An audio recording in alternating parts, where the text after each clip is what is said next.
बैबल कलां पहुंचे कैबिनेट मंत्री हरजोत बैंस इंसाफ मोर्चे के मैंबरों के नाल कीती मुलाकात। मोर्चे वालों सरकार नूं दिता अल्टीमेटम, अज हो रहा खत्म। सरकार ने मंगे 6 महीने, थोड़ी देर दे विच फैसला लवेगा मोर्चा। मोहाली पुलिस वालों वड्डे ड्रग्स रैकेट का पर्दाफाश। एंबूलेंस दे विच नशा सप्लाई करने वाले 3 गिरफ्तार। मरीज के सिरहाने चों 8 किलो अफीम हुई बरामद। ਅੰਮ੍ਰਿਤਸਰ केंद्री जेल ਦੇ ਵਿੱਚ ਬੰਦ करीब 50% कैदी नशਿਆਂ ਦੇ ਆਦੀ। डोप ਟੈਸਟ ਦੇ ਵਿੱਚ ਹੋਇਆ ਖੁਲਾਸਾ। 1900 ਦੇ ਵਿੱਚੋਂ 900 कैदी डोप ਟੈਸਟ ਦੇ ਵਿੱਚ ਹੋਏ ਫੇਲ। फरार शूटर दीपक मुंडी की गिरफ्तारी ਲਈ ਐਕਸ਼ਨ ਦੇ ਵਿੱਚ पंजाब पुलिस। कई ਥਾਵਾਂ ਤੇ ਪੁਲਿਸ ਦੀ ਤਾਬੜਤੋੜ ਛਾਪੇਮਾਰੀ। ਅੰਮ੍ਰਿਤਸਰ ਤਰਨਤਾਰਨ ਦੇ ਇਲਾਕਿਆਂ ਦੇ ਵਿੱਚ ਲੁਕੇ ਹੋਣ ਦਾ ਸ਼ੱਕ। लॉरेंस बिश्नोई गैंग का शूटर गिरफ्तार। हरियाणा पुलिस की STF ने हथियारों सने किया काबू। कैनेडा च गैंगस्टर गोल्डी बराड़ के नाल भी संपर्क में सी शूटर पीकी। जलंधर DC दफ्तर के मुलाजमान ने आप विधायक शीतल अंगुराल के खिलाफ खोलिया मोर्चा। कल तो अणमिथे समय के लिए हड़ताल से जाने का ऐलान। PCS अफसरां ने भी हड़ताल को दिता समर्थन। जलंधर के एकता विहार गुरुद्वारे च गरमाया माहौल। प्रधानगी नूं लैके दो धिरां दे विचाले भखिया विवाद। पुलिस ने प्रबंधकों नूं गुरु घर जाण तों रोकिया। ओलंपिक चैंपीयन नीरज चोपड़ा ने रचिया एक होर इतिहास। वर्ल्ड एथलैटिक्स चैंपीयनशिप दे विच जित्तिया सिल्वर मैडल। प्रधानमंत्री ने दित्ती वधाई, क्या यह देश लई इतिहासक पल।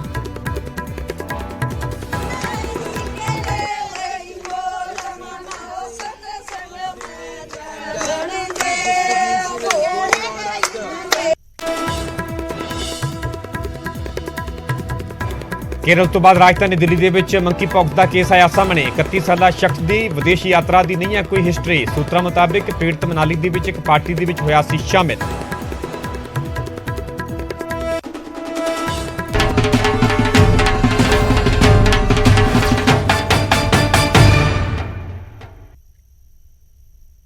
सत श्री अकाल, तुसीं वेख रहे हो न्यूज़ 18 पंजाब हरियाणा हिमाचल। मैं परमिंदर सिंह तेजा, सारे दर्शकों का बुलेटिन स्वागत है। सब तो पहला तुहानूं लै चलदे हां सीधा चंडीगढ़, जिथे कि कैबिनेट मंत्री अमन अरोड़ा दे वल्लों प्रेस कॉन्फ्रेंस की जा रही है। जिन्हां ने बनाया कंगला ते उड़ता पंजाब, उन्हां दे खिलाफ सरकार की मुहिम जारी है। लोगों का साथ चाहिए।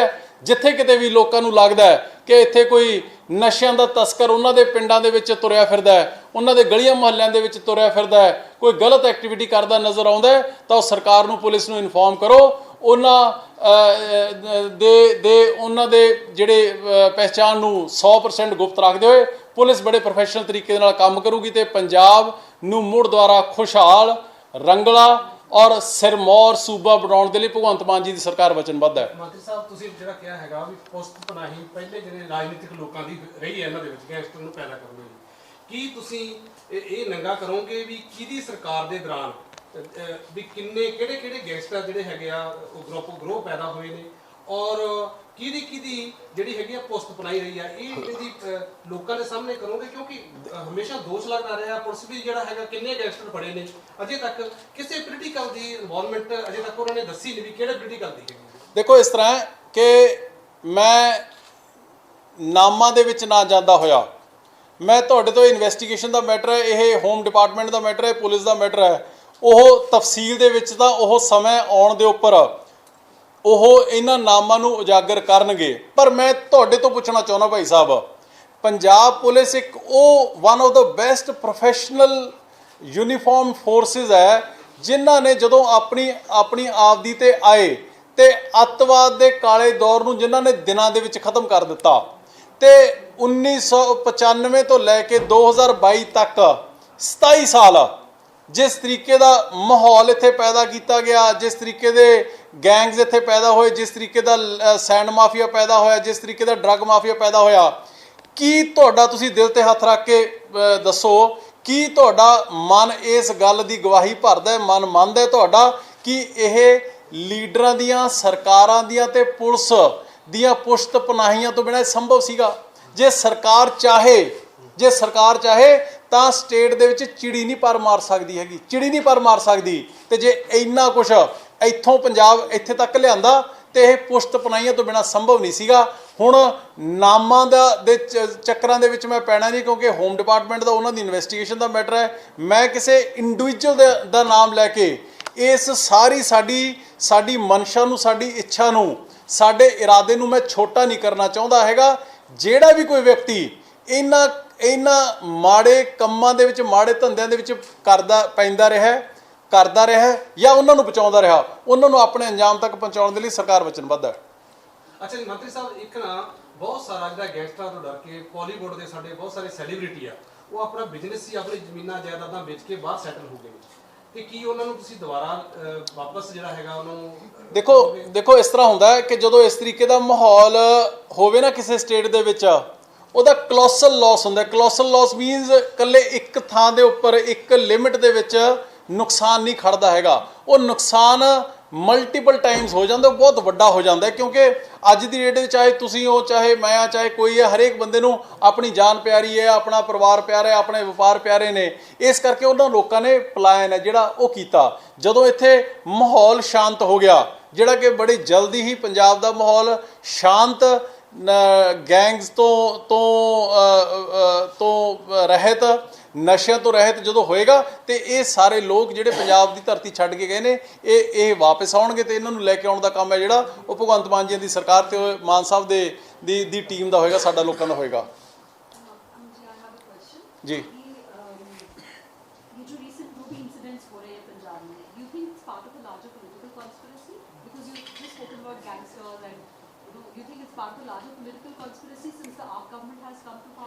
See, to be very honest, if I say that and you'll ask for any proof, as of now, as of today, I don't have any proof for that, number one. And even if I have it, I will not disclose it to the media and public today, because until and unless that does not come with facts and figures from any official source, there is no point of just say it for the sake of saying. But to be very honest, all this has, just as I just said, all this would not have been possible without the political patronage. So I think there had been, and I just quote one incident. When AAP government was formed, just about 1 month after that, there was a attack on intelligence headquarters with RPG. RPG is a rocket launcher. And ma'am, even in the dark days of terrorism, terrorists did not have RPGs with them. So from where did it come from? It is not like that RPGs and rocket launchers they are being manufactured in Punjab after our government was formed. It came from somewhere outside the state or from international borders. And international borders responsibility lies with the central government. So what I mean to say is, I am not, as of now, I am not blaming anybody. I am not saying that it is part of any political conspiracy. But yes, there has been lapses at every level, and in the last, before our government was formed, there has been a total collapse of law and order situation. ਤੁਸੀਂ ਕਿਹਾ ਕਿ ਜਿਹੜੇ gangster ਉਹ ਛੱਡ ਦੇਣ ਸਾਰੇ ਕੰਮਕਾਰ, ਉਹਨਾਂ ਨੂੰ ਤੇ ਸਮਝਾਉਣ ਦਾ ਕੋਈ ਸਰਕਾਰ ਦੇ ਵੱਲੋਂ ਕੋਈ ਪਲਾਨ ਯੋਜਨਾ ਐਵੇਂ ਦੀ ਬਣਾਈ ਗਈ? ਨਹੀਂ, ਸਮਝਾਉਣ ਦਾ ਦੇਖੋ, ਹੁਣ ਇਹੋ ਜਿਹਾ ਨੂੰ ਸਮਝਾਇਆ ਤਾਂ ਜਾ ਕੇ ਕੀ ਸਕਦਾ, ਉਹਨਾਂ ਨੂੰ ਵੀ ਪਤਾ ਹੀ ਹੈ ਵੀ ਉਹ ਗਲਤ ਕੰਮ ਕਰ ਰਹੇ ਨੇ। ਪਹਿਲਾਂ ਗਲਤ ਕੰਮ ਚੇਸ ਕਰਕੇ ਪੈ ਗਏ ਸੀਗੇ, ਕਿਉਂਕਿ ਲੀਡਰਾਂ ਨੇ ਪਾਤੇ ਸੀਗੇ, ਉਹਨਾਂ ਨੂੰ ਇੱਕ ਨਵੀਂ ਦੁਨੀਆ ਦਿਖਾ ਦਿੱਤੀ ਗਈ ਸੀਗੀ, ਚੰਦ ਤਾਰੇ ਦਿਖਾ ਦਿੱਤੇ ਸੀਗੇ ਵੀ 4 ਦਿਨਾਂ ਤੁਸੀਂ ਇੰਨੇ ਲੱਖਾਂ ਕਰੋੜਾਂ ਦੇ ਮਾਲਕ ਬਣ ਜਾਓਗੇ। ਦੇਖੋ, ਇਹ ਚੀਜ਼ ਦਾ ਸਮਝਾਉਣ ਦਾ ਸਭ ਤੋਂ ਵੱਡਾ ਕੰਮ ਤਾਂ ਹੁੰਦਾ ਮਾਪਿਆਂ ਦਾ। ਦੂਜੇ ਨੰਬਰ 'ਤੇ ਜ਼ਿੰਮੇਵਾਰੀ ਆਉਂਦੀ ਹੈ ਸਮਾਜ ਦੀ। ਆਪਣੇ ਆਂਢ ਗੁਆਂਢ ਦੇ ਵਿੱਚ ਜੇ ਕੋਈ ਬੱਚਾ ਗਲਤ ਰਾਹੇ ਪੈ ਜੇ ਤੇ ਆਪਾਂ ਉਹਨਾਂ ਨੂੰ ਵੱਡੇ ਹੋਣ ਦੇ ਨਾਤੇ ਸਮਝਾਉਣੀ ਆ। ਤੀਜਾ, ਜ਼ਿੰਮੇਵਾਰੀ ਸਰਕਾਰ ਦੀ ਹੈ। ਸਰਕਾਰ ਕੋਲ ਜੇ ਕੋਈ ਇਹੋ ਜਿਹਾ ਵਿਅਕਤੀ ਆਊਗਾ ਕਿ ਜੀ ਮੈਂ ਕਿਸੇ ਸਮੇਂ ਦੇ ਵਿੱਚ ਗਲਤ ਪਾਸੇ ਪੈ ਗਿਆ ਸੀਗਾ ਤੇ ਮੈਂ ਉਹ ਸਾਰੇ ਰਾਹ ਛੱਡ ਕੇ ਮੈਂ ਹੁਣ ਮੁੱਖ ਧਾਰਾ ਦੇ ਵਿੱਚ ਆਉਣਾ ਚਾਹੁੰਦਾ, ਤੇ ਸਰਕਾਰ ਉਹਨੂੰ ਨਾ ਥੋੜ੍ਹੋ ਕਰੇਗੀ, ਬਲਕਿ ਸਰਕਾਰ ਉਹਨਾਂ ਨੂੰ ਸਪੋਰਟ ਕਰੇਗੀ। ਦੇਖੋ, ਬੱਚੇ ਕਿਹਦੇ ਨੇ? ਉਹ ਆਪਣੇ ਪੰਜਾਬ ਦੇ ਬੱਚੇ ਨੇ। ਜੇ ਗਲਤ ਰਾਹੇ ਪੈ ਗਏ, ਅੱਜ ਵੀ ਛੱਡ ਕੇ ਆਉਂਦੇ ਨੇ, ਤੇ ਮੇਰੇ ਖਿਆਲ ਦੇ ਵਿੱਚ ਉਹਨਾਂ ਦੇ ਇੱਕ ਸਿੰਪੈਥੈਟਿਕ ਵਿਊ ਦੇ ਨਾਲ ਸਰਕਾਰ ਸੋਚੇਗੀ, ਔਰ ਸੋਚਣਾ ਚਾਹੀਦਾ। ਸੋ ਸਰਕਾਰ ਦੇ ਵੱਲੋਂ ਜਿਹੜਾ ਗੈਂਗਸਟਰਾਂ ਦੇ ਖਿਲਾਫ, ਡਰੱਗਸ ਦੇ ਖਿਲਾਫ ਐਕਸ਼ਨ ਲਿਆ ਜਾ ਰਿਹਾ, ਉਸ ਨੂੰ ਲੈ ਕੇ ਹੀ ਕੈਬਨਿਟ ਮੰਤਰੀ ਅਮਨ ਅਰੋੜਾ ਦੇ ਵੱਲੋਂ ਪ੍ਰੈਸ ਕਾਨਫਰੰਸ ਕਰਕੇ ਜਾਣਕਾਰੀ ਦਿੱਤੀ ਜਾ ਰਹੀ ਹੈ। ਅਮਨ ਅਰੋੜਾ ਦੇ ਵੱਲੋਂ ਇਹ ਵੀ ਦਾਅਵਾ ਕੀਤਾ ਹੈ ਕਿ 1 ਮਹੀਨੇ ਦੇ ਵਿੱਚ 90 ਗੈਂਗਸਟਰ ਪੁਲਿਸ ਦੇ ਵੱਲੋਂ ਗ੍ਰਿਫਤਾਰ ਕੀਤੇ ਗਏ ਨੇ।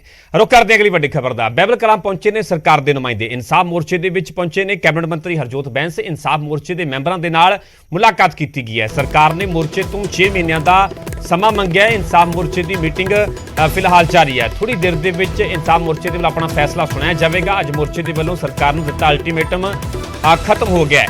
ਦਰਅਸਲ ਪਿਛਲੇ ਦਿਨ ਹੀ ਸਰਕਾਰ ਨੂੰ ਮੋਰਚੇ ਦੇ ਵੱਲੋਂ ਅਲਟੀਮੇਟਮ ਦਿੱਤਾ ਗਿਆ ਸੀਗਾ ਕਰੀਬ 15 ਦਿਨਾਂ ਦਾ, ਤੇ ਅੱਜ ਅਲਟੀਮੇਟਮ ਖਤਮ ਹੋ ਰਿਹਾ ਤੇ ਇਸੇ ਦੌਰਾਨ ਹੀ ਸਰਕਾਰ ਦੇ ਨੁਮਾਇੰਦੇ ਇਨਸਾਫ ਮੋਰਚੇ ਦੇ ਮੈਂਬਰਾਂ ਦੇ ਨਾਲ ਮੁਲਾਕਾਤ ਕਰਨ ਦੇ ਲਈ ਪਹੁੰਚੇ। ਸਰਕਾਰ ਨੇ ਮੋਰਚੇ ਤੋਂ 6 ਮਹੀਨਿਆਂ ਦਾ ਹਾਲਾਂਕਿ ਹੋਰ ਸਮਾਂ ਮੰਗਿਆ ਤੇ ਇਨਸਾਫ ਮੋਰਚੇ ਦੇ ਵੱਲੋਂ ਆਪਣੇ ਪੱਧਰ ਤੇ ਮੀਟਿੰਗ ਕੀਤੀ ਜਾ ਰਹੀ ਹੈ। ਇਨਸਾਫ ਮੋਰਚੇ ਵੱਲੋਂ ਤੈਅ ਕੀਤਾ ਜਾਵੇਗਾ ਕਿ 6 ਮਹੀਨਿਆਂ ਦਾ ਸਰਕਾਰ ਨੂੰ ਹੋਰ ਸਮਾਂ ਦੇਣਾ ਹੈ ਜਾਂ ਨਹੀਂ, ਜਾਂ ਕੀ ਹੁਣ ਵੱਡੇ ਪੱਧਰ ਤੇ ਕੋਈ ਸੰਘਰਸ਼ ਦੀ ਸ਼ੁਰੂਆਤ ਕੀਤੀ ਜਾਵੇਗੀ। ਥੋੜੀ ਦੇਰ ਦੇ ਵਿੱਚ ਵੀ ਇਨਸਾਫ ਮੋਰਚੇ ਦੇ ਵੱਲੋਂ ਸਾਫ਼ ਕਰ ਦਿੱਤਾ ਜਾਵੇਗਾ। मतलब कि 6 महीने कुछ नहीं होगा।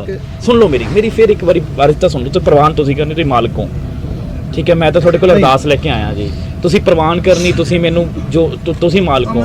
ਮੈਂ ਸੁਣ ਲਓ ਮੇਰੀ ਗੱਲ, ਪੂਰੀ ਗੱਲ ਤਾਂ ਸੁਣ ਲਓ। ਪਹਿਲੀ ਗੱਲ ਤੁਸੀਂ ਦੇਖੋ, ਕਦੀ ਵੀ ਕੋਈ ਬੰਦਾ ਜਦੋਂ ਫੈਸਲਾ ਪਹਿਲਾਂ ਕਰਕੇ ਬੈਠਾ ਹੋਵੇ ਨਾ, ਕਦੀ ਵੀ ਕਿਸੇ ਮਸਲੇ ਦਾ ਹੱਲ ਨਹੀਂ ਹੁੰਦਾ। ਠੀਕ ਹੈ, ਤੁਸੀਂ ਪਹਿਲਾਂ ਫੈਸਲਾ ਕਰਕੇ ਬੈਠੇ ਹੋ ਕਿ ਨਹੀਂ ਅਸੀਂ ਤਾਂ ਜੀ ਬਸ ਇਹਨਾਂ ਨੂੰ ਭਜਾਣਾ ਅਜੇ ਥੋੜਾ ਜੋ। ਮੇਰੀ ਇੱਕ ਸੈਂਸ ਸੁਣ ਲਓ, ਇੱਕ ਸੈਂਸ ਸੁਣਦਾ ਲਓ। ਹੁਣ ਮੇਰੀ ਫਿਰ ਸੁਣਤਾ ਲਓ ਮੇਰਾ, ਤੁਸੀਂ ਵਕੀਲ ਹੋ, ਇੱਕ ਸੈਂਸ ਸੁਣਤਾ ਲਓ। ਇਹ ਗਲਤ ਗੱਲ ਆ, ਤੁਸੀਂ ਸੁਣਤਾ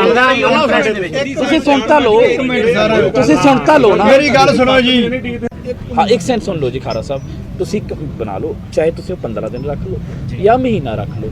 1 ਮਹੀਨੇ ਬਾਅਦ ਅਸੀਂ ਤੁਹਾਨੂੰ ਆਪ ਦੱਸਾਂਗੇ ਜੀ ਪਿਛਲੇ 1 ਮਹੀਨੇ ਜਾਂ ਪਿਛਲੇ 15 ਦਿਨ ਆਪਾਂ ਇੱਥੇ ਪੁੱਜ ਗਏ। ਹੋ ਸਕਦਾ 6 ਮਹੀਨੇ ਹੋਣ ਹੀ ਨਾ, 2.5 ਮਹੀਨੇ 'ਚ ਹੀ ਆਪਣਾ ਕੰਮ ਹੋ ਜਾਵੇ। ਮੈਂ ਇਹ ਨਹੀਂ ਕਿ ਹੋ ਸਕਦਾ, ਪਰ ਇੱਕ ਰਾਬਤਾ ਤੁਹਾਡੇ ਨਾਲ ਤੁਹਾਨੂੰ ਆਪ ਬੁਲਾ ਕੇ ਅਸੀਂ ਦੱਸਾਂਗੇ। ਤੁਹਾਨੂੰ ਆਪ ਬੁਲਾ ਕੇ ਸਾਡੇ ਉਹਦੇ ਵਿੱਚ ਅਸੀਂ ਪੁਲਿਸ ਟੀਮ ਤੇ ਜੇ ਜਿਵੇਂ ਇਹ ਨਹੀਂ ਦੱਸਿਆ, ਜੇ ਕਿਸੇ ਨੇ ਵੀ ਉਹਦੇ 'ਚ ਦੇਣੀ ਹੈ ਗਵਾਹੀ ਜਾਂ ਜੇ ਕਿਤੇ ਕੋਲ ਵੀ ਸਬੂਤ, ਉਹ ਵੀ ਆਨ ਰਿਕਾਰਡ ਤੇ ਉਹਦੇ ਨਾਲ, ਬਲਕਿ ਇੱਕ ਵਧੀਆ ਦੋਨੋਂ ਧਿਰਾਂ। ਕਿਉਂਕਿ ਮੈਂ ਫੇਰ ਇਹ ਕਹਿ ਰਿਹਾ ਜੀ, ਅਸੀਂ ਉਹ ਨਹੀਂ ਹੈ, ਅਸੀਂ ਕੋਈ ਵਿਰੋਧ ਨਹੀਂ, ਆਪਾਂ ਵਰਸਿਸ ਨਹੀਂ ਇਹ ਸੇਮ ਧਿਰ ਹੈ ਜੀ। ਤਾਂ ਇੱਕ ਟੀਮ ਇੱਕ ਸੰਧਵਾ ਸਾਹਿਬ ਮੇਰੀ ਬੇਨਤੀ, ਇੱਕ ਮਿੰਟ ਨਾ, ਵਿਸ਼ਾ ਜਿਹੜਾ ਹੈ ਆਪਾਂ ਵਿਸ਼ੇ ਤੋਂ ਭਟਕ, ਮੇਰੀ ਇੱਕ ਬੇਨਤੀ ਸੁਣੋ, ਮੇਰੀ ਵਿਸ਼ੇ ਤੋਂ ਭਟਕ ਰਹੇ ਤੁਸੀਂ ਪਲੀਜ਼ ਵਿਸ਼ੇ ਤੋਂ ਨਾ ਭਟਕੋ। ਇੱਕ ਸੈਂਸ ਗੁਰੂ ਸਾਹਿਬ ਹੈ ਨਾ, ਗੁਰੂ ਸਾਹਿਬ ਦਾ ਮਸਲਾ ਦੇਖੋ। ਜੇ ਤੁਸੀਂ ਤੁਹਾਨੂੰ ਕੀ ਲੱਗਦਾ ਹੈ ਜਾਇਜ਼, ਤੁਸੀਂ ਮੇਰੇ ਤੋਂ ਸੁਣਿਆ। ਸਰਕਾਰ ਤੇ ਇਨਵੈਸਟੀਗੇਸ਼ਨ ਏਜੰਸੀ ਪੁਲਿਸ ਹੁਣ ਤੁਹਾਡੀ ਹੈ, ਹਾਂ, ਸੰਗਤ ਦੀ ਹੈ। ਮੈਂ ਤਾਂ ਸਿਰਫ ਇੰਨੀ ਕਹਿਣ ਆਇਆ। ਚਲੋ ਨਹੀਂ, ਉਹ ਇਹ ਗੱਲ ਹੈਗੀ ਆ, ਇੱਕ ਟੀਮ ਫੇਰ ਕਰਾਂਗੇ ਜੀ, ਕਿਤੇ ਇਕੱਲੇ ਬਹਿ ਕੇ ਕਰਾਂਗੇ ਵੀ ਸਾਡਾ ਕੀ ਹੈ। ਪਰ ਇਹ ਨਾ ਜੀ, ਸੰਗਤ ਕਹਿੰਦੇ ਵੀ 6 ਮਹੀਨੇ ਦਾ ਸਰਕਾਰ ਨੂੰ ਟਾਈਮ ਚਾਹੀਦਾ, ਠੀਕ ਹੈ ਜੀ। ਉਸ ਤੋਂ ਪਹਿਲਾਂ ਵੀ ਹੋ ਸਕਦਾ 6 ਦਿਨ 'ਚ ਹੋ ਜਾਵੇ। ਮੈਂ ਤਾਂ ਕਹਿੰਦਾ ਕਿ ਇੱਕ ਟਾਈਮ ਫਿਕਸ ਕਰ ਦਈਏ। 6 ਮਹੀਨੇ ਦੇ ਵਿੱਚ ਇਹ ਤੁਹਾਡਾ ਪੁਆਇੰਟ ਆ, ਸਾਡਾ ਨਹੀਂ ਅਜੇ ਹੈਗਾ। ਸੰਗਤ ਜੀ, ਸਾਡਾ ਕੋਈ ਪੁਆਇੰਟ ਨਹੀਂ ਅਜੇ। ਆਪਾਂ ਗੱਲ ਕਰ ਰਹੇ ਹਾਂ, ਤੁਹਾਡੀ ਤੇ ਗੱਲ ਕਰ ਰਹੇ। ਤੁਸੀਂ 6 ਮਹੀਨੇ ਦਾ ਸਮਾਂ ਮੰਗ ਰਹੇ ਹੋ, ਤੁਸੀਂ 6 ਮਹੀਨੇ ਦਾ ਟਾਈਮ ਬਾਉਂਡ ਕਰ ਰਹੇ ਹੋ ਸਾਡੇ ਨਾਲ, ਜਾਂ ਖੁੱਲਾ ਟਾਈਮ ਮੰਗ ਰਹੇ? ਨਹੀਂ 6 ਮਹੀਨੇ ਟਾਈਮ ਬਾਉਂਡ ਕਰ, ਟਾਈਮ ਬਾਉਂਡ ਕਰ ਰਹੇ ਹੋ। 6 ਮਹੀਨੇ ਦੇ ਵਿੱਚ ਤੁਸੀਂ ਇਨਵੈਸਟੀਗੇਸ਼ਨ ਨੂੰ ਖਤਮ ਕਰ ਦਿਓ, ਤੁਹਾਡਾ ਇਹ ਆ। ਤਾਂ ਤੁਸੀਂ ਇਹ ਚਾਹੁੰਦੇ ਹੋ ਵੀ 6 ਮਹੀਨੇ ਤੱਕ ਅਸੀਂ ਇਹਨੂੰ ਮਤਲਬ ਕਿ ਇੱਥੋਂ ਉੱਠ ਜਾਈਏ? ਨਹੀਂ, ਮੈਂ ਇਹ ਨਹੀਂ ਕਹਿ ਰਿਹਾ ਜੀ, ਮੈਂ ਤੁਹਾਨੂੰ ਕਿਹਾ, ਸਾਨੂੰ ਦੱਸੋ ਨਾ, ਮੈਂ ਤੁਹਾਨੂੰ ਇਹ ਗੱਲ ਕਹੀ ਨਹੀਂ ਜੀ।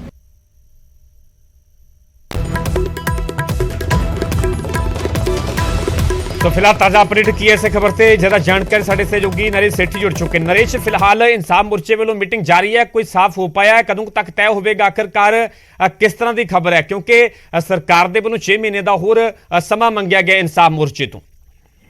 ਬਿਲਕੁਲ ਪਰਮਿੰਦਰ ਦੱਸ ਦਈ ਕਿ ਜਿਹੜੇ ਮੋਰਚੇ ਵਿੱਚ ਧਰਨਾਕਾਰੀ ਸੀ ਜਾਂ ਜਥੇਬੰਦੀ ਦੇ ਆਗੂ ਸੀਗੇ, ਉਹਨਾਂ ਵੱਲੋਂ ਇੱਕ ਮੀਟਿੰਗ ਕਰਕੇ ਜਿਹੜਾ ਫੈਸਲਾ ਲੈ ਕੇ ਜਿਹੜਾ ਸਰਕਾਰ ਨੂੰ ਦੋ ਟੁਕ ਜਵਾਬ ਦੇ ਦਿੱਤਾ ਕਿ ਉਹਨਾਂ ਵੱਲੋਂ ਜਿਹੜਾ ਹੋਰ ਸਮਾਂ ਨਹੀਂ ਦਿੱਤਾ ਜਾਏਗਾ। ਔਰ ਇਸ ਤੋਂ ਇਲਾਵਾ ਗੱਲ ਕਰੀਏ ਤਾਂ 31 ਤਰੀਕ ਦੀ ਇੱਕ ਮੀਟਿੰਗ ਰੱਖੀ ਗਈ ਹੈ, ਜਿਸ ਵਿੱਚ ਵੱਡਾ ਜਿਹੜਾ ਜਥੇਬੰਦੀਆਂ ਦਾ ਜਾਂ ਸਿੱਖ ਆਗੂਆਂ ਦਾ ਜਿਹੜਾ ਇਕੱਠ ਹੋਵੇਗਾ, ਸੰਗਤ ਨੂੰ ਵੀ ਵੱਧ ਤੋਂ ਵੱਧ ਇਸ ਵਿੱਚ ਸ਼ਮੂਲੀਅਤ ਕਰਨ ਦੀ ਜਿਹੜੀ ਅਪੀਲ ਕੀਤੀ ਗਈ ਹੈ ਕਿ 31 ਤਰੀਕ ਨੂੰ ਐਤਵਾਰ ਵਾਲੇ ਦਿਨ ਵੱਡਾ ਇਕੱਠ ਕੀਤਾ ਜਾਵੇ। ਔਰ ਉਸ ਇਕੱਠ ਦੇ ਦੌਰਾਨ ਜੋ ਵੀ ਸੰਗਤ ਫੈਸਲਾ ਦੇਗੀ ਸਰਕਾਰ ਦੇ ਖਿਲਾਫ ਕਿਸ ਤਰ੍ਹਾਂ ਦਾ ਸੰਘਰਸ਼ ਵਿੱਢਣਾ ਹੈ ਜਾਂ ਇਸ ਨੂੰ ਲੈ ਕੇ ਕੀ ਅਗਲੀ ਰਣਨੀਤੀ ਤੈਅ ਕਰਨੀ ਹੈ, ਤਾਂ ਉਸ ਨੂੰ ਲੈ ਕੇ ਵੱਡਾ ਫੈਸਲਾ ਜਿਹੜਾ ਹੁਣ ਅਗਲੇ ਐਤਵਾਰ ਜਿਹੜਾ ਤੈਅ ਕੀਤਾ ਜਾਵੇਗਾ। ਤਾਂ ਮੋਟੀ ਗੱਲ ਕਿ ਦੱਸ ਦਈਏ ਕਿ ਬਸ ਜਿਹੜਾ ਅੱਜ ਸਰਕਾਰ ਨੂੰ ਦੋ ਟਿਕ ਜਵਾਬ ਦੇ ਦਿੱਤਾ ਕਿ ਉਸ ਨੂੰ ਹੋਰ ਸਮਾਂ ਜਿਹੜਾ ਨਹੀਂ ਦਿੱਤਾ ਜਾਏਗਾ, ਕਿਉਂਕਿ 6 ਸਾਲ ਤੋਂ ਲਗਾਤਾਰ ਉਹ ਕਹਿ ਰਹੇ ਕਿ ਅਸੀਂ ਇਹੀ ਸੁਣ ਰਹੇ ਹਾਂ ਕਿ ਨਰੇਸ਼ ਬਣੇ ਰਹੋ ਵੱਡੀ ਜਾਣਕਾਰੀ ਤੁਸੀਂ ਦੇ ਰਹੇ ਹੋ। ਇਹ ਵੱਡੀ ਜਾਣਕਾਰੀ ਨਰੇਸ਼ ਸੇਠੀ ਦੇ ਰਹੇ ਨੇ ਕਿ ਇੰਸਾਫ ਮੋਰਚੇ ਨੇ ਹੋਰ ਸਮਾਂ ਦੇਣ ਤੋਂ ਇਨਕਾਰ ਕਰ ਦਿੱਤਾ ਹੈ, ਕਿਉਂਕਿ ਸਰਕਾਰ ਦੇ ਵੱਲੋਂ 6 ਮਹੀਨੇ ਦਾ ਹੋਰ ਵਕਤ ਮੰਗਿਆ ਗਿਆ ਸੀਗਾ, ਸਮਾਂ ਮੰਗਿਆ ਗਿਆ ਸੀਗਾ। ਇੰਸਾਫ ਮੋਰਚੇ ਵੱਲੋਂ ਆਪਣੇ ਪੱਧਰ ਤੇ ਮੀਟਿੰਗ ਕੀਤੀ ਗਈ, ਪਰ ਇੰਸਾਫ ਮੋਰਚੇ ਨੇ ਹੋਰ ਸਮਾਂ ਦੇਣ ਤੋਂ ਇਨਕਾਰ ਕਰ ਦਿੱਤਾ ਹੈ ਤੇ 31 ਤਰੀਕ ਨੂੰ ਵੱਡਾ ਇਕੱਠ ਵੀ ਸਿੱਖ ਜਥੇਬੰਦੀਆਂ ਦਾ ਇੰਸਾਫ ਮੋਰਚੇ ਵੱਲੋਂ ਬੁਲਾਇਆ ਗਿਆ ਤੇ ਉਸ ਦੌਰਾਨ ਵੀ ਅਗਲੀ ਰਣਨੀਤੀ ਜਿਹੜੀ ਆ ਉਹ ਤਿਆਰ ਕੀਤੀ ਕੀਤੀ ਜਾਵੇਗੀ, ਅਗਲੀ ਰਣਨੀਤੀ ਤੈਅ ਕੀਤੀ ਜਾਵੇਗੀ। ਸਾਡੇ ਨਾਲ ਲਗਾਤਾਰ ਜੁੜੇ ਹੋਏ ਨੇ ਸਾਡੇ ਸਹਿਯੋਗੀ ਨਰੇਸ਼ ਸੇਠੀ। ਨਰੇਸ਼, ਕੀ ਮੰਨਿਆ ਜਾਵੇ 31 ਨੂੰ ਕੋਈ ਵੱਡੇ ਸੰਘਰਸ਼ ਦਾ ਕੋਈ ਐਲਾਨ ਕੀਤਾ ਜਾ ਸਕਦਾ ਹੈ? ਬਿਲਕੁਲ ਪਰਮਿੰਦਰ, ਜਿਸ ਤਰ੍ਹਾਂ ਕਿ ਇਸ ਵੇਲੇ ਅਸੀਂ ਰੁਖ ਦੇਖ ਰਹੇ ਹਾਂ ਜਥੇਬੰਦੀਆਂ ਦਾ, ਤਾਂ ਉਹਨਾਂ ਵਿੱਚ ਪੂਰਾ ਰੋਹ ਪਾਇਆ ਜਾ ਰਿਹਾ ਸਰਕਾਰ ਖਿਲਾਫ, ਕਿਉਂਕਿ ਸਰਕਾਰ ਜਦੋਂ ਆਮ ਆਦਮੀ ਪਾਰਟੀ ਸੱਤਾ ਵਿੱਚ ਆਈ ਸੀ ਤਾਂ ਸੱਤਾ ਵਿੱਚ ਆਉਣ ਤੋਂ ਪਹਿਲਾਂ ਕਿ ਉਹਨਾਂ ਨੂੰ ਐਲਾਨ ਕੀਤਾ ਗਿਆ ਸੀ ਕਿ 24 ਘੰਟਿਆਂ ਦੇ ਅੰਦਰ ਅੰਦਰ ਜਿਹੜਾ ਦੋਸ਼ੀਆਂ ਨੂੰ ਜਿਹੜਾ ਸਜ਼ਾਵਾਂ ਦਿੱਤੀਆਂ ਜਾ ਸਕਦੀਆਂ ਨੇ। ਪਰ ਉਹਨਾਂ ਦਾ ਇਹ ਕਹਿਣਾ ਕਿ ਇੰਨਾ ਸਮਾਂ ਬੀਤਣ ਦੇ ਬਾਵਜੂਦ ਵੀ ਜਿਹੜਾ ਆਮ ਆਦਮੀ ਪਾਰਟੀ ਨੇ ਵੀ ਪਹਿਲੀਆਂ ਸਰਕਾਰਾਂ ਵਾਲਾ ਹੀ ਜਿਹੜਾ ਰੁਖ ਅਪਣਾਇਆ ਹੈ, ਤਾਂ ਕਿਤੇ ਨਾ ਕਿਤੇ ਉਹਨਾਂ ਵੱਲੋਂ ਇੱਕ ਸਖਤ ਇਤਰਾਜ਼ ਜਿਹੜਾ ਜਤਾਇਆ ਗਿਆ ਸਰਕਾਰ ਦੇ ਨੁਮਾਇੰਦਿਆਂ ਤੇ। ਤਾਂ ਉਹਨਾਂ ਵੱਲੋਂ ਜਿਹੜਾ ਇੱਕ ਦੋ ਟੁਕ ਜਵਾਬ ਦੇ ਕੇ ਜਿਹੜੇ ਉਹਨਾਂ ਦੇ ਨੁਮਾਇੰਦਿਆਂ ਨੂੰ ਇਹ ਕਿਹਾ ਗਿਆ ਕਿ ਅਗਲੇ ਐਤਵਾਰ ਜਿਹੜੀ ਵੀ ਜਥੇਬੰਦੀਆਂ ਦੇ ਆਗੂ ਜਿਹੜੇ ਤੈਅ ਕਰਨਗੇ, ਜੋ ਵੀ ਰਣਨੀਤੀ ਤੈਅ ਕਰਨਗੇ, ਉਸ ਹਿਸਾਬ ਨਾਲ ਸੰਘਰਸ਼ ਦੀ ਜਿਹੜੀ ਅਗਲੀ ਰਣਨੀਤੀ ਕੀ ਜਾਵੇਗੀ। ਜੀ ਪਰਮਿੰਦਰ, ਨਰੇਸ਼, ਗੱਲ ਸਰਕਾਰ ਦੇ ਪੱਖ ਦੀ ਕੀਤੀ ਜਾਵੇ। ਸਰਕਾਰ ਦੇ ਵੱਲੋਂ ਕੀ ਤਰਕ ਦਿੱਤਾ ਜਾ ਰਿਹਾ? ਸਰਕਾਰ ਦੇ ਨੁਮਾਇੰਦੇ ਪਹੁੰਚੇ, ਹਰਜੋਤ ਬੈਂਸ ਪਹੁੰਚੇ, ਵਿਧਾਨ ਸਭਾ ਦੇ ਸਪੀਕਰ ਕੁਲਤਾਰ ਸੰਧਵਾ ਵੀ ਪਹੁੰਚੇ। ਸਰਕਾਰ ਦਾ ਕੀ ਕਹਿਣਾ ਹੈ? ਆਖਰਕਾਰ 6 ਮਹੀਨੇ ਦਾ ਜਿਹੜਾ ਸਮਾਂ ਮੰਗਿਆ ਜਾ ਰਿਹਾ, ਉਸ ਦੇ ਪਿੱਛੇ ਤਰਕ ਕੀ ਹੈ?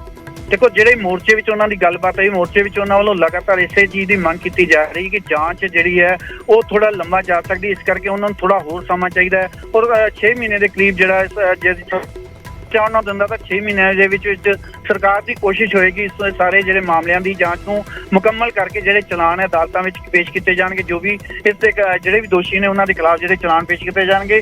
ਪਰ ਇਸ ਨੂੰ ਲੈ ਕੇ ਗੱਲ ਕਰੀਏ ਤਾਂ ਜਿਹੜੇ ਧਰਨਾਕਾਰੀ ਨੇ ਉਹ ਕਿਤੇ ਵੀ ਇਸ ਚੀਜ਼ ਤੋਂ ਸਹਿਮਤ ਨਜ਼ਰ ਨਹੀਂ ਆਏ। ਉਹਨਾਂ ਵੱਲੋਂ ਸਮਾਂ ਮੰਗ ਕੇ ਜਿਹੜਾ ਆਪਦਾ ਜਿਹੜਾ ਫੈਸਲਾ ਦੇ ਕੇ ਇੱਕ ਵਾਰੀ ਧਰਨੇ ਵਿੱਚ ਉੱਠ ਗਏ ਸੀ, ਤਾਂ ਬਿਨਾਂ ਮੀਡੀਆ ਨਾਲ ਗੱਲਬਾਤ ਕੀਤੇ ਉੱਥੋਂ ਨਿਕਲਦੇ ਬਣੇ। ਮੀਡੀਆ ਨਾਲ ਹਾਲਾਂਕਿ ਕੋਈ ਗੱਲਬਾਤ ਨਹੀਂ ਕੀਤੀ ਗਈ, ਪਰ ਜਿਹੜੀ ਵੀ ਧਰਨੇ ਵਿੱਚ ਉਹਨਾਂ ਨਾਲ ਗੱਲਬਾਤ ਆਈ ਹੈ ਉਸ ਤੋਂ ਜਿਹੜੇ ਧਰਨਾਕਾਰੀ ਸਹਿਮਤ ਨਜ਼ਰ ਨਹੀਂ ਆ ਰਹੇ। ਨਰੇਸ਼, ਹਾਲਾਂਕਿ ਤੁਸੀਂ ਜਾਣਕਾਰੀ ਦੇ ਰਹੇ ਹੋ ਕਿ 31 ਨੂੰ ਵੱਡਾ ਇਕੱਠ ਵੀ ਬੁਲਾਇਆ ਜਾਵੇਗਾ। ਫਿਲਹਾਲ ਇਨਸਾਫ ਮੋਰਚੇ ਵੱਲੋਂ ਕੋਈ ਜਾਣਕਾਰੀ ਦਿੱਤੀ ਗਈ ਹੈ ਕਿ ਅਗਲੀ ਰੂਪਰੇਖਾ ਕਿਸ ਤਰ੍ਹਾਂ ਦੀ ਹੋਵੇਗੀ? ਕੀ ਕੋਈ ਵੱਡਾ ਸੰਘਰਸ਼ ਵਿੱਢਿਆ ਜਾਵੇਗਾ? ਦੇਖੋ, ਜਿਹੜਾ ਸੰਘਰਸ਼ ਜਿਹੜਾ ਇਹ ਮੋਰਚਾ ਜਿਹੜਾ ਸੁਖਰਾਜ ਸਿੰਘ ਦੀ ਅਗਵਾਈ ਵਿੱਚ ਲੱਗਾ ਹੈ, ਔਰ ਉਸ ਵੱਲੋਂ ਜਿਹੜਾ ਮੀਡੀਆ ਨਾਲ ਹੁਣ ਗੱਲਬਾਤ ਕੀਤੀ ਗਈ, ਤਾਂ ਉਸਨੇ ਸਾਰਾ ਜਿਹੜਾ ਜੋ ਵੀ ਫੈਸਲਾ ਸੰਗਤ ਤੇ ਛੱਡ ਦਿੱਤਾ ਹੈ।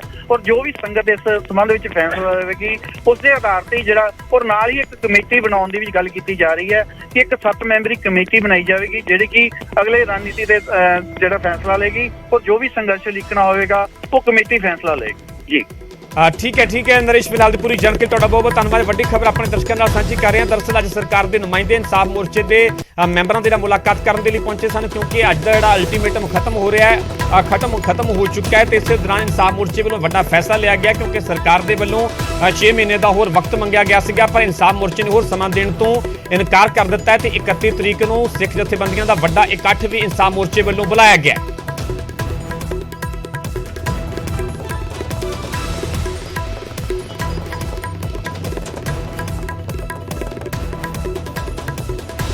ਸੋ ਇਨਸਾਫ ਮੋਰਚੇ ਦੇ ਵੱਲੋਂ ਮੀਟਿੰਗ ਕਰਕੇ ਤੈਅ ਕੀਤਾ ਗਿਆ, ਮੀਟਿੰਗ ਕਰਕੇ ਫੈਸਲਾ ਲਿਆ ਗਿਆ ਕਿ ਸਰਕਾਰ ਨੂੰ ਹੋਰ ਸਮਾਂ ਇਨਸਾਫ ਮੋਰਚੇ ਵੱਲੋਂ ਨਹੀਂ ਦਿੱਤਾ ਜਾਵੇਗਾ, ਕਿਉਂਕਿ ਅੱਜ ਸਰਕਾਰ ਦੇ ਨੁਮਾਇੰਦੇ ਪਹੁੰਚੇ ਸਨ। ਕੈਬਨਿਟ ਮੰਤਰੀ ਹਰਜੋਤ ਬੈਂਸ ਇਨਸਾਫ ਮੋਰਚੇ ਦੇ ਮੈਂਬਰਾਂ ਨਾਲ ਮੁਲਾਕਾਤ ਕਰਨ ਦੇ ਲਈ ਪਹੁੰਚੇ ਸਨ। 6 ਮਹੀਨੇ ਦਾ ਹੋਰ ਸਮਾਂ ਮੰਗਿਆ ਗਿਆ ਸੀਗਾ, ਪਰ ਇਨਸਾਫ ਮੋਰਚੇ ਵੱਲੋਂ ਸਾਫ਼ ਕਰ ਦਿੱਤਾ ਗਿਆ ਕਿ ਸਰਕਾਰ ਨੂੰ ਹੋਰ ਸਮਾਂ ਨਹੀਂ ਦਿੱਤਾ ਜਾਵੇਗਾ ਤੇ 31 ਤਰੀਕ ਨੂੰ ਵੱਡਾ ਇਕੱਠ ਬੁਲਾ ਕੇ ਅਗਲੀ ਰਣਨੀਤੀ ਦਾ ਐਲਾਨ ਕੀਤਾ ਜਾਵੇਗਾ।